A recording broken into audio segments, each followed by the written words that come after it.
Good morning student. पिछले video में हमने देखा कि ये वाक्य आपको जो डायरेक्ट स्पीच का मिलेगा वो इस प्रकार से मिलेगा। जिससे मैंने आपको पार्ट्स बताए थे, इसको हम बोलते हैं रिपोर्टेड स्पीच का वाक्य, और शॉर्ट में बताया था आरएस वाला वाक्य, और ये बताया मैंने आपको आरबी वाला वाक्य। ये निश्चित नहीं है कि आपको आरबी वाला वाक्य पहले मिले, आरएस वाला वाक्य बाद में मिले। ये निश्चित है कि जो इन्वर्टेड कॉमास के अंदर लिखा हुआ होगा वो आरएस वाला होगा। यदि आपको आरएस वाला वाक्य पहले लिखा हुआ है, आरबी वाला वाक्य पीछे लिखा हुआ है, तो आपको ये ध्यान रखना है, क्या ध्यान रखना है कि आप आरबी वाले वाक्य को पहले लाएंगे, जैसा कि मैं पिछले वीडियो में बता चुका हूं। अब हम यहाँ देखेंगे कि मैंने बताया था कि जो पहले नियम बताऊंगा मैं, 4 नियम, वो केवल इस आरएस वाले वाक्य में चेंज किए हैं। इनको हम 2 भागों में बांट लेते हैं, 2-2 करके, 2 और 2। इनमें पहला होगा चेंज ऑफ प्रोनाउन। पहला जो हम बोलेंगे इसको, वो चेंज ऑफ प्रोनाउन, यानी प्रोनाउन का परिवर्तन करना है, हमें प्रोनाउन चेंज करना है। और ये दूसरा होगा change of tense. Change of tense change करेंगे इसमें, ये हमें देखना। चेंज ऑफ टेंस, पीछे 2 होंगे वो चेंज ऑफ टेंस के होंगे, पहले 2 हैं पर ये आरएस वाले के हैं। और 5वां नियम मैंने बताया, 5वां नियम केवल इनको जोड़ना और इसको बदलने का है, बाकी और कुछ नहीं है। इस जगह पे जो कुछ भी लिखा हुआ होगा वो ऑब्जेक्ट होगा, ये ध्यान रखना, और इस जगह पे लिखा हुआ हो वो सब्जेक्ट होगा। अब आइए अगले नियम पर। अगला नियम मैं आपको बात बताऊं, ये मैंने बताया था आपको वक्ता, और ये बताया आपको मैंने श्रोता। एक वक्ता है, एक श्रोता है, जिसके बारे में ये बातें करते हैं तो वो होता है थर्ड पर्सन। इस वाक्य में कहीं पर भी आपको फर्स्ट पर्सन मिलता है, यानी यहां से लेकर के ये फर्स्ट पर्सन के हैं, इनमें से कोई सा भी आपको इस वाक्य में मिलता है, यानी आपको फर्स्ट पर्सन दिया गया है तो वो इस आरबी के सब्जेक्ट के अनुसार बदलेगा। इस बात का ध्यान रखना है। अर्थात फर्स्ट पर्सन को, ये दूसरा नियम है, फर्स्ट पर्सन को आरबी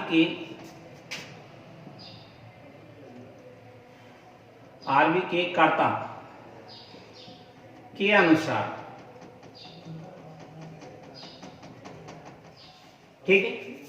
इसके बाद यदि इसमें मिलता है आपको सेकंड पर्सन, यानी ये सदस्य, इनमें से कोई सा भी आपको मिल रहा है, 1 2 3 4 5 6, इनमें से कोई सा मिलता है, और सेकंड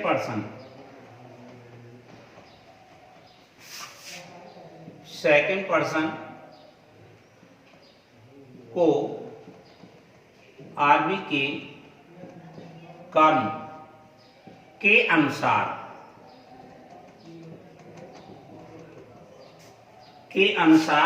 बदलते हैं।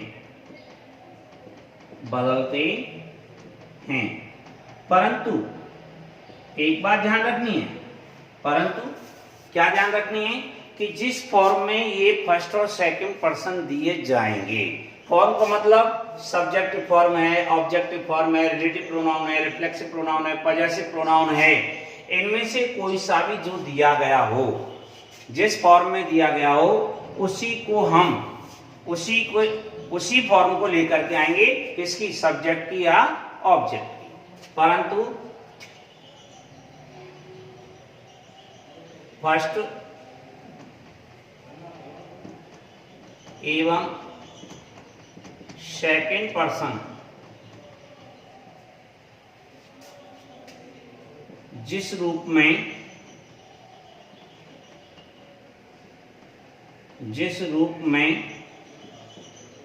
दिए गए हों, परंतु जिस रूप में दिए गए हों उसी रूप में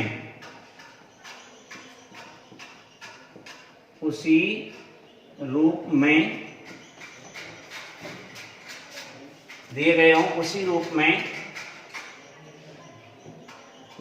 कर्ता, उसी रूप में आदि का कर्ता इसी रूप में आर बी का कर्ता या कर्म, कर्ता या कर्म लिखते हैं।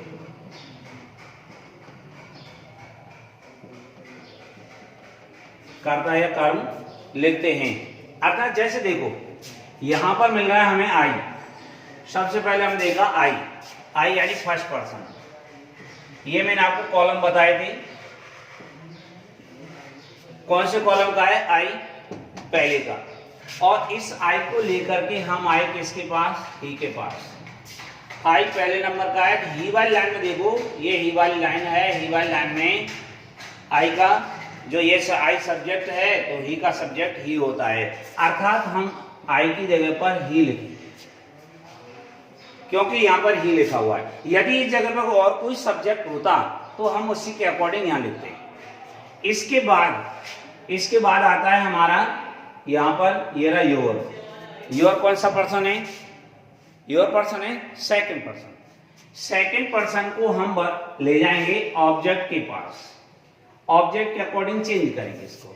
अच्छा ये देखो यहां योर जो आ रहा है, योर कौन से कॉलम का है, थर्ड का। तो मी वाली लाइन में देखो, मी वाली लाइन ये है, मी वाली लाइन में थर्ड नंबर पर क्या है, ये थर्ड नंबर पर मी है, सॉरी माई है। योर में, योर को हमने किस में बदल दिया, माई में बदल दिया। इस प्रकार से हम इनको चेंज करते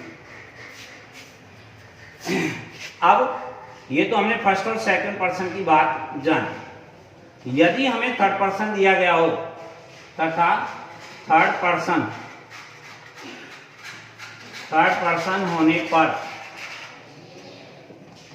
थर्ड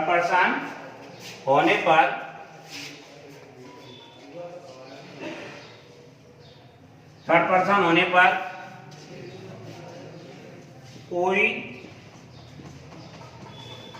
चेंज नहीं करते हैं, कोई चेंज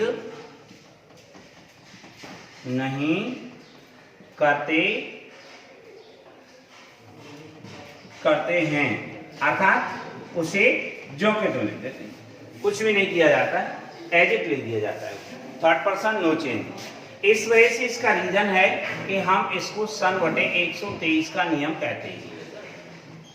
सन बटे 123, सन बटे 123 कैसे, एक का मतलब होता है फर्स्ट पर्सन जो है वो सब्जेक्ट के अकॉर्डिंग चेंज होगा। फर्स्ट पर्सन इससे मिल रहा है तो यहाँ जो सब्जेक्ट प्लेस पर है वो फर्स्ट पर्सन सब्जेक्ट के अकॉर्डिंग चेंज होगा। दो का मतलब सेकंड को बदला जाएगा ऑब्जेक्ट के अकॉर्डिंग। ऑब्जेक्ट यानी इसमें सेकंड पर्सन है तो यहाँ ऑब्जेक्ट के अनुसार ये बदला जाएगा। तीन का मतलब थर्ड का मतलब एन, थर्ड के ऊपर एन है, एन का मतलब होता है नो चेंज, अर्थात उसमें कोई चेंज नहीं करते हैं, उसे एज इट लिख देते हैं। कोई चेंज नहीं किया जाता है, एज इट लिख दिया जाता है। ये हमें ध्यान रखना है कि इस जगह पर हम जो ले रहे हैं, ये जो हम रूप हमने बदला है, तो ये पहले जो दो नियम मैंने आपको बताए थे चार में से, चेंज ऑफ प्रोनाउन ये हुए। अच्छा इसमें यदि इस प्लेस पर क्या आ जाता है, आपको यू आ गया, आई की जगह पर सपोज यू आ गया, तो आप क्या लिखोगे, यू सेकंड पर्सन है, सेकंड पर्सन है पहला माना जाएगा। दूसरा क्यों नहीं माना जा सकता है, क्योंकि ये यू मेन वर्ब से पहले आ रहा है। यदि ये मेन वर्ब के बाद आता तो दूसरा माना जाता है, यानी ऑब्जेक्टिव फॉर्म का होता, पहले है तो सब्जेक्टिव फॉर्म का है। तो ये पर्सन कौन सा है, सेकंड पर्सन को लेके हम गए मी के पास, मी के पास गए, यहाँ ये सब्जेक्ट फॉर्म है, एक नंबर का है, तो मी वाले लाइन में एक नंबर पर देखो आई, अर्थात यू की जगह पे क्या आ जाएगा, आई आएगा।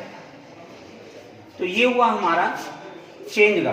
अच्छा इसमें यदि मान लो आपको इस जगह पे मी मिल जाता है, कहीं भी मी मिल गया, तो मी की जगह पे क्या लिखोगे आप, मी कौन सा पर्सन है, मी है फर्स्ट पर्सन।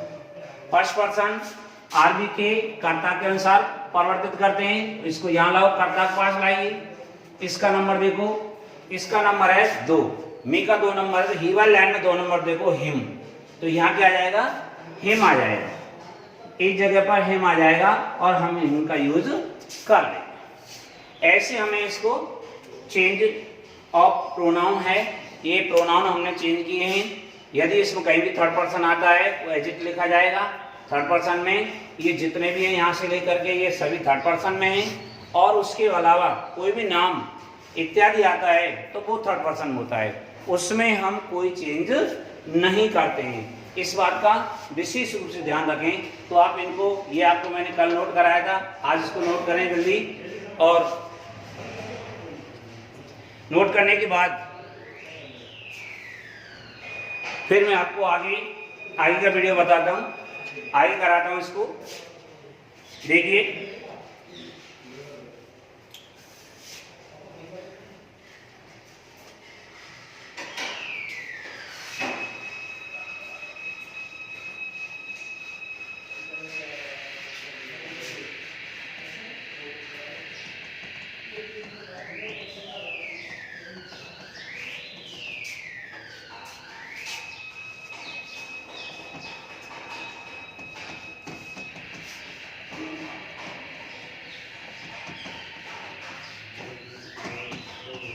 अब अगले दो आते हैं नियम, ये हमारे पीछे वाले जो चेंज ऑफ टेंस चेंजिंग के हैं, कैसे नहीं है। देखिए सबसे पहली बात हमें ये देखना है कि हमारे टेंस जो होते हैं मुख्य रूप से 3 टेंस हैं।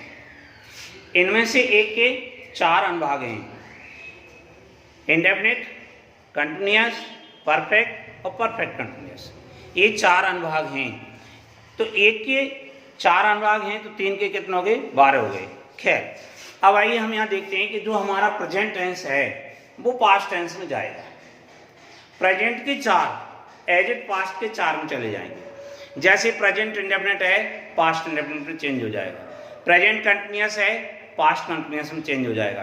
प्रेजेंट परफेक्ट है, पास्ट परफेक्ट में चेंज हो जाएगा। प्रेजेंट परफेक्ट कंटिन्यूअस है, पास्ट परफेक्ट कंटिन्यूअस में चेंज हो जाएगा। ये हमारे प्रेजेंट के 4 पास्ट के 4 में चले गए। अब आती है बात पास्ट की। पास्ट के हैं 4, पास्ट के 4 हैं, उनके 2 हिस्से कर लो, पहले 2 और पीछे के 2 हिस्से करने के बाद पास्ट किसी में नहीं बदलेगा, पास्ट अपने आप में ही बदलेगा। पहले 2 पास्ट के पीछे के 2 में बदल जाते हैं, अर्थात पहला तीसरे में चला जाएगा, दूसरा चौथे में चला जाएगा। यानी पास्ट इंडेफिनिट पास्ट परफेक्ट में बदलेगा, past continuous past perfect continuous में बदलेगा। और अब पीछे के 2 नो चेंज, यानी पास्ट परफेक्ट और past perfect continuous no change रहता है, इसमें कोई भी चेंज नहीं किया जाता है।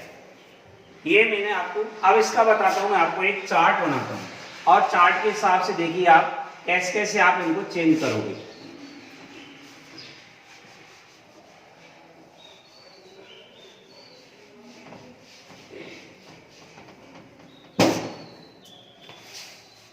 एक साइड में हमने लिखा डायरेक्ट और दूसरी साइड में हमने लिखा इनडायरेक्ट। डायरेक्ट में क्या मिलेगा और आपको इनडायरेक्ट में क्या करना है वो देखिए। सबसे पहली बात हम यहाँ आते हैं, नंबर 1 पर आते हैं प्रेजेंट इंडेफिनिट। मैंने अभी बताया कि प्रेजेंट इंडेफिनिट को हम पास्ट इंडेफिनिट में चेंज कर देते हैं। इसको हम पास्ट इंडेफिनिट में चेंज कर देंगे, पास्ट इंडेफिनिट। यदि आपको डूडज मिल रहे हैं,